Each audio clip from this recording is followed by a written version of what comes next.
Hey guys, in this video I'm going to do an unboxing of the new Garmin Fenix 8 Adventure Watch. This is the Sapphire Edition in the 51mm watch face size. It just arrived in the mail today and I have not opened it up, so this is a real unboxing.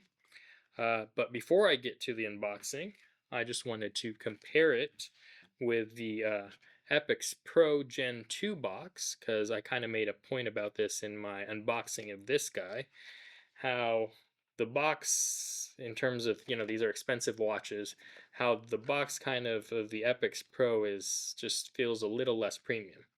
And so this is the Epix Pro Gen 2, this is the Fenix 8, and it looks like, at least for the box I've received, looks like they're back to a slightly more premium box on the Fenix 8. Pretty simple. You slip this cover off, move that over here, and it looks like they're doing this tape here that's pretty common. Reminds me of Apple products, where you've got a piece of tape that's already perforated and you just peel it off. Although, is that necessary? Can I just open this up? Nope, that is necessary. I guess it does attach, so first time right here. What's funny is it doesn't actually come off right at the perforation, but oh well, no big deal. And here it is, the big reveal. Okay, there we have it. Very interesting. So yeah, that looks pretty good.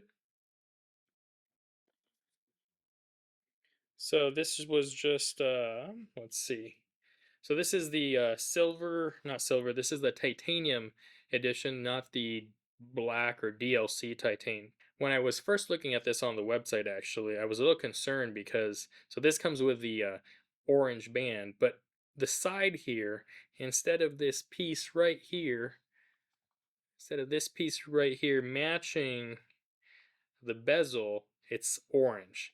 And it looks like they're kind of going for the Apple Watch Ultra sort of vibe there. So yeah, I kind of wish that they would have just gone with the same color. This titanium would have matched here rather than what seems to be just kind of a blatant copy of Apple. If you look at this, I mean, Apple has this orange action button here. Although this is actually a very nice looking watch. So I also have the Epix Pro Gen 2, and this is what it looks like, right, in the gray DLC. At this point, I'm going to say that I think I actually prefer the looks of this lighter titanium watch. Before I always they skipped over this lighter titanium color, and just always went for the darker ones. The darker ones always appealed to me, but maybe because I've had this darker one for so long now and gone with the darker versions that, I'm ready for a change. And I thought, the Apple Watch Ultra was, pretty, looks pretty good because of that titanium, lighter titanium look. So maybe I'm just partial right now to the lighter color, and maybe a few years from now I'll go back to the darker color, so we'll see. But so far, really happy with the way this looks. Let's go ahead and take that box out, and I don't think there's anything in here. Nope, that's empty. So there's the watch. And whoops. In here you've got a couple of compartments. You guys can see that there. A couple of compartments. In one compartment we're going to have the charger.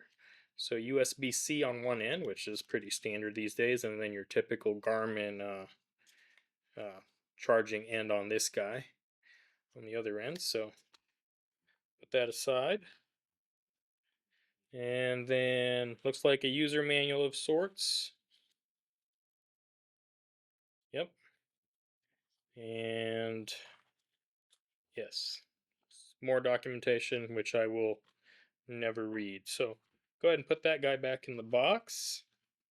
Look in here, and there doesn't seem to be anything else. So yeah, what's in the box is pretty simple. Just the watch, charge cable, And then, yeah, documentation. So that's it as far as the unboxing goes. But since I have all these watches out at the moment, and just do sort of a quick comparison here of these guys. And again, I really do like the look of the titanium version, just lighter color, and it's very, very similar to the Apple Watch Ultra. I mean, just very similar in terms of colors. They both look really good. The Epix Pro Gen 2, the screen size on these guys are the same on the Fenix 8 and then this Epix Pro Gen 2. They're both 51mm watch faces. Although I will say, because the Fenix 8 has a thinner bezel, or what appears to be a thinner bezel, it kind of looks like the screen size is bigger on it, but the specs do say that those screen sizes are the same. And these watches are basically identical. And I think I'll do another video that actually compares these two much more closely, and we'll go into more details on what the differences are. But they're pretty minor, and maybe on which watch you should go for if you were to buy these watches. So yeah, that's it for now for the unboxing. Stay tuned for a few more videos on comparisons between these three, and then a full review of the Fenix 8. I already have a review of the Epix Pro Gen 2, so go check that out. And yeah, so thanks for watching. I'll catch you guys in the next one.